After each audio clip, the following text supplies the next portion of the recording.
Hey everybody, how are you doing? It is a Tuesday already. It's a sunny day in Omaha, Nebraska. It's supposed to get up into the 60s today. Pretty obvious that the planet is in a shift, has been shifting, and that what we thought were the normal patterns of weather are changed. And so doesn't seem much like December right now, but that's because of the fact of the matter of the planet's evolution with our behavior on it. You know, we've kind of changed the balance of how things go. Interesting how, as smart as mankind is, we don't seem to want to acknowledge some things that are fairly obvious. I'm just going to talk for a little bit this morning. I don't even know that I'll upload this video. I just really kind of feel like talking about some things on my mind, music related but life related, because everything is, to me, again, that's why I always admit that I'm a nerd, and I'm probably not a normal person, because I see the connection in everything, and I'm always looking at it, and always, you know, when I talk about listening to music that helps me to escape, it's not to escape reality in the sense that I think the world is, so horrible, but it's more like I like to use the music to help create a mental space that is comfortable, and one that I enjoy, and one that I like living in. In the background, I've got some Andy Summers, Robert Fripp going right now from their Bewitched album. Just this is on my favorites playlist on my computer, so a few things may play while I'm talking. I don't know how long I'll go. I go through phases, and the last few days I've been in a phase of watching movies, because I don't watch movies. I'll go for years and not watch a movie. And I've watched several recent movies, nothing spectacular, actually mostly just fairly typical what we entertain ourselves with. I saw Blood and Bone with the martial arts expert who I knew nothing about. I watched something called The End of Days on Earth with Daryl Hannah as a big praying mantis alien. And then last night I watched and stayed up way late watching BBC's History of the Modern Pop Song. And I'll kind of riff on that for a little bit. I'll riff on all of them if I don't forget. But first off, on the movies for entertainment, as I watched them, it reminded me again why I don't listen to a lot of urban club music, because I want nothing to do with that lifestyle. My kids, both David and Sarah, young adults, David loves that street fighting shit and that chaos kind of stuff that young people are into. Even when I was young, I was interested in being young, but I've always been kind of an observer of certain behaviors. It's like, well, ain't no way I want to do that, and I don't know why y'all are doing that. And that constitutes a lot of behavior that is normal and that people are doing, for entertainment.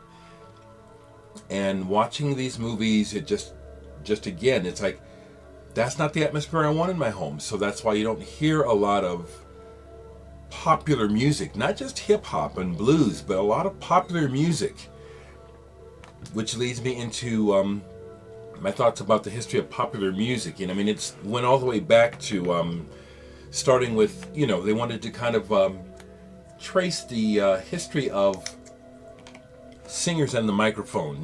How did singers become the power that they are in entertainment, and talked about how band leaders at first were the big wigs, and they would just have the band members sing a little bit when they needed to, and then things developed, and one of the pioneers apparently of singers in front of a band was Bing Crosby, and then of course Louis Armstrong. But I watched the whole thing, and the thing that I came away with is that I grew up. I'm glad to be the age I am, because I grew up in a time where I absorbed all of it. My parents were listening all the way back to the beginning with Louis Armstrong and Bing Crosby and Rosemary Clooney, and then the whole blues thing. I mean, totally got absorbed and immersed in that as a child because of the musicians. I know it firsthand. I know that some people who don't know me will come at me like I'm missing something about the blues, like maybe I don't know about it. I'll say something very strong. I probably know the blues better than all of you guys, and that's mainly, it's not true, but there's a lot of truth in it. I've lived it, and I've been in the middle of where this music came from. Never liked that atmosphere, and I still don't, so it's why I don't choose the blues, as well as a lot of other popular music. But let me continue. So yeah, I grew up because of my fascination with records and music.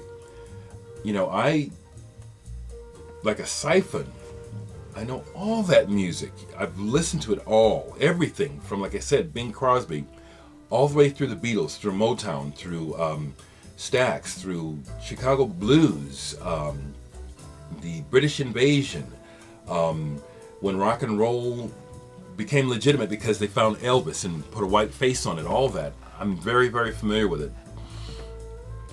And the music is wonderful. But there's a big but. I just want to tell more of my story. People seem to like to hear me talk, so I'll take advantage to continue telling my story, because that's what I want to do. I want to explain why I'm an anomaly, because I am. I'm not your typical person. Everybody loves the blues. Everybody loves Stax, Motown. Everybody loves to hear Aretha Franklin and the Blues Brothers over and over and over again. And everybody loves stuff like Bruce Springsteen and bands like The Cult and stuff that I think is really meat and potatoes. And yeah, I'm stepping on some toes now. Some of you guys that like me, I'm gonna trash some bands that you like that I don't rate at all. And it's not I'm gonna trash them. I just want to tell my perspective. One of the things that came through to me about popular music and about popular culture is that the bottom line seems to be that everything is about sex and mating. That's not bad, but this is again where I explained that I realize I'm kind of a nerd and kind of different. It was never about the sex. It was not about meeting girls, ever. For me, it was about the music and the records. And it still is.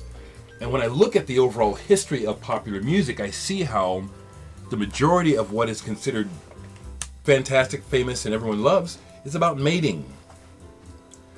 And again, not that that's wrong, but it's just so obvious to me that it's like this is the music is a vehicle to something else.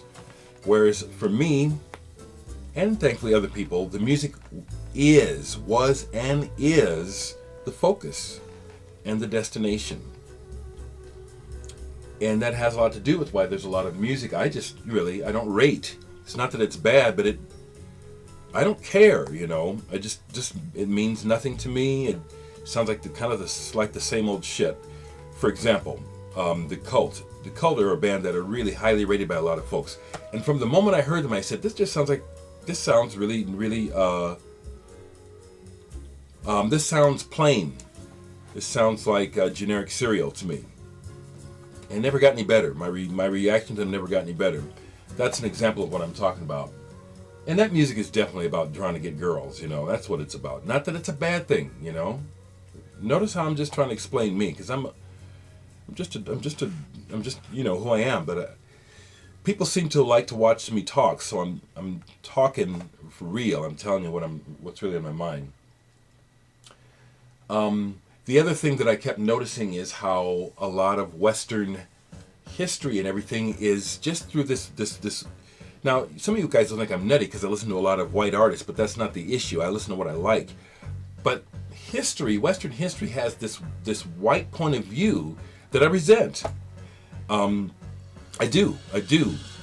This whole thing about white folks trying to get the black sound and all that, and that somehow this is more substantial than what the whites themselves have to offer. I've just always thought that that's just bullshit, and it's bullshit, and I don't buy into it at all. And it has a lot to do with why I just really resent a lot of the roles that have been set up for people throughout the. Let me go forward on something. This is not what I thought it was. I don't want to hear Asobi Sexu. Let's go to Bel Canto. Okay. Like, for example, there was a scene in the documentary where Bing Crosby is showing how he can scat, and it's in a movie.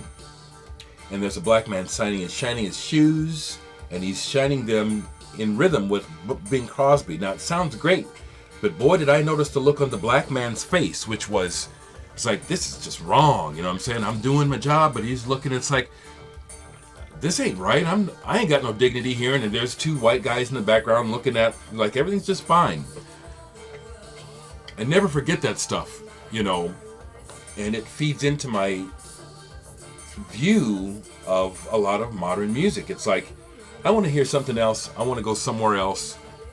Not that the music is any better, but it's like, man, I'm going to define reality in a way that suits me better, because the Western white point of view sucks for a person of my skin color, even to this day. I'm just sharing my thoughts. I'm not looking for an argument. There's nothing to argue about. This is my experience. I'm just sharing it with you. You know, you're welcome to share your thoughts with me. But this is my experience. You know what I'm saying? You know, I know that people like Bruce Springsteen speaks for the common man, but it's so plain. It's not even interesting to listen to.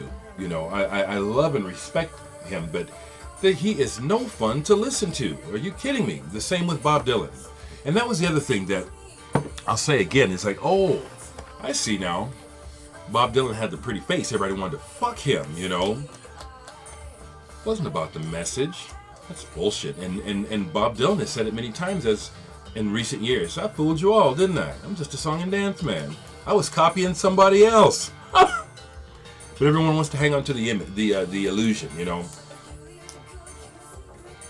I just wanted to share those thoughts. I don't know. I think it's something to think about. I think some people need to think about my perspective. I think my what I've gone through and what I'm trying to express, I think can be enlightening to some folks as much as it can enrage others. And I think that it enrages others because you don't like the fact that this is what's happened and it doesn't fit with your fantasy or whatever it is your experience is, you know. So now this is the other thing I want to share. So interestingly, it's about almost 1 a.m. and I'm wrapping up watching this thing about the history of popular music and all this wonderful music. Everyone from Chuck Berry to Aretha Franklin and Motown and the Beatles and all this amazing music and the Rolling Stones. And at the end of it, well, you know what was stuck in my head that I really wanted to hear before I went to bed was Meshuggah. So at the end of all that, I just needed to hear and watch Meshuggah. This is the one with the lenticular limited edition cover. And this kicked my ass. It just again validated what I'm thinking and feeling, which is I'm the one who decides, not the critics, not history. Meshuggah is amazingly powerful and innovative music. And will history be kind to them? Is there going to be a Rock and Roll Hall of Fame that includes Meshuggah? I sincerely doubt it. Which has a lot to do with my disdain for a lot of popular thought regarding music, where I think a lot of the critics have misled people and continue to miss the boat. It's just my opinion. Not saying that everyone should listen to Meshuggah, but after all that amazing music, this music was so powerful in my mind that that's the last thing I wanted to hear. And when I put it on, it wiped everything else away that I heard. It's so good.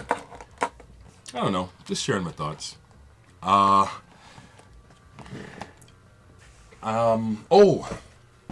forget who it is, but actually now, people, thank you all. I have lost track.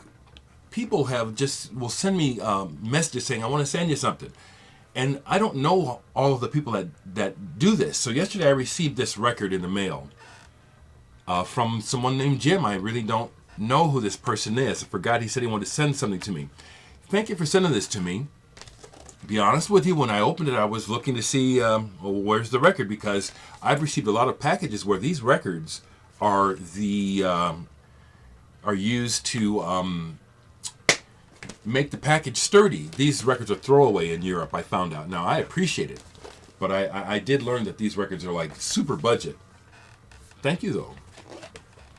So, I have 2 orders that I'm waiting to send out. And hopefully my packages come in today. The box that this came in is reusable, but I'm just saying this for a couple folks who are waiting for records, and they will be sent out this week one way or the other, but they're not out yet, okay? Folks, I'm just sharing my story. Leave comments. If you don't have, you disagree with me or you want to bring up something, that's fine. Just find a way to do it without being nasty, you know what I'm saying? That's all. I look at other pages and I see where people just leave snide little things. And when I say things in my video where I'm expressing emotions, positive and negative, it's not directed at an individual out there. It's not directed at you for you to get upset about, like I'm talking to you, trying to make you mad, put you down. What you take from my words, take responsibility for yourself. If you want to speak to me about it because you don't like what I said, do it intelligently, and we can roll. That's the only requirement I ask for in feedback is be intelligent, because I just have no time for dumb shit motherfuckers. Let me get a real smell. There we go. Yeah. Takes me back to the movies I watched. Just people in general just look so idiotic to me. So idiotic.